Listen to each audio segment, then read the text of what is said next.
Nashville's Hartman Park has become a command post this morning. Come here, Khalil. Everybody. As these warriors prepare for battle. Say cheese. Cheese. Attacking by land. We're going to divide you up in two groups. The walkers over here. And water. They are on a mission. Only you can prevent litter. To clean up Whites Creek. Yes, Brandon.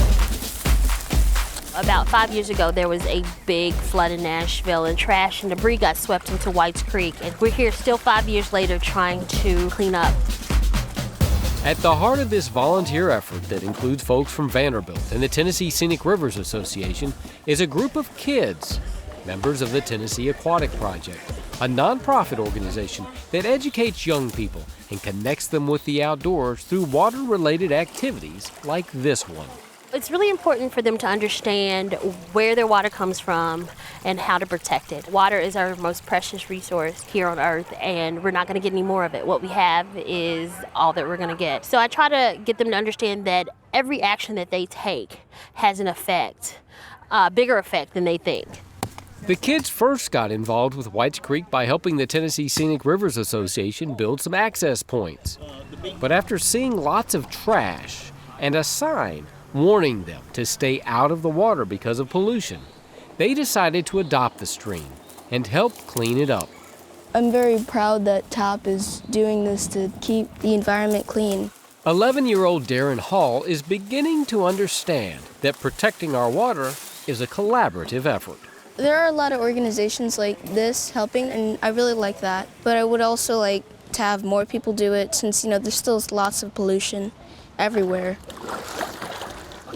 Pollution in our streams is being hunted down by folks like Seton Bonney and Aaron O'Brien with the Tennessee Department of Environment and Conservation.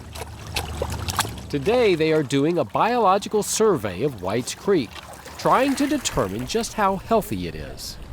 We collect samples on the chemistry of the stream, the dissolved oxygen, the nutrients in the stream. We also collect biological samples to see if the aquatic life in the stream is healthy. The physical makeup of the stream is also assessed, from its banks to sections of rippling water called riffles. You're looking for boulder, cobble, gravel, sand. You want the niche spaces in between those to be clean, free of silt, so the organisms have a place to hide, forage for food, reproduce.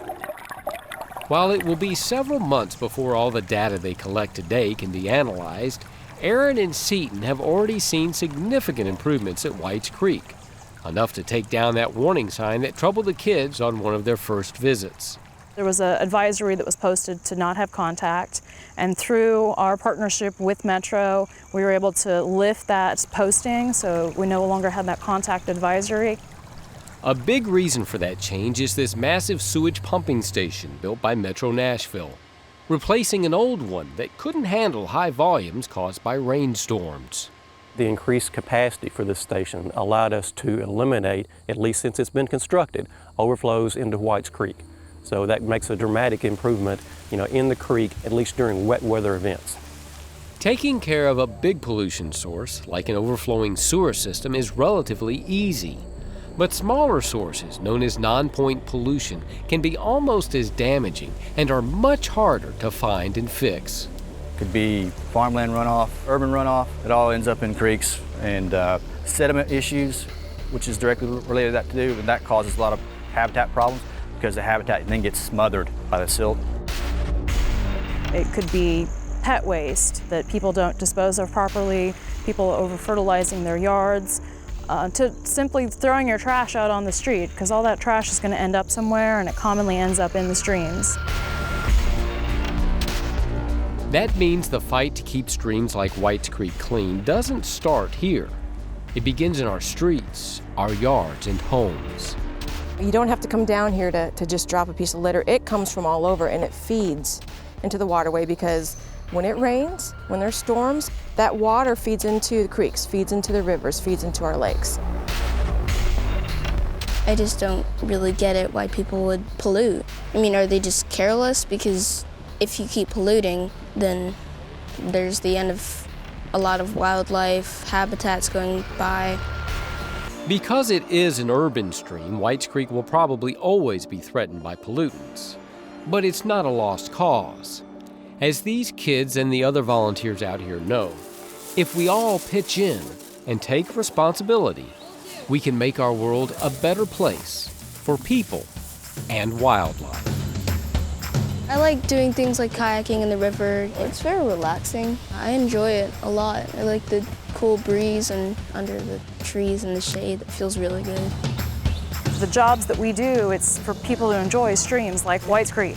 It feels really good when you can see people enjoying the stream like that and just having fun and taking pleasure in the surroundings that we have around us. It gives me hope for the future. I think seeing things happen like this, people willing to get dirty, willing to fall in the water, willing to skin their knees or pick up nasty stuff, I think it's awesome. And I just think it's such a positive thing to know that you have groups of people out here today that are concerned for our future and want to give back to all the generations after us. You can't rely on other people and other agencies to do the work for you when it's in your backyard. I mean, you got to take some responsibility. It's part of your community and your environment.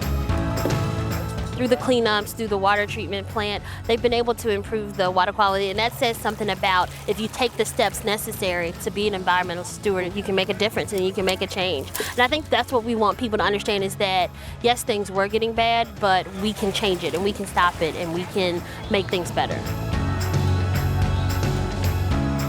I'm Ken Tucker on The Wild Side.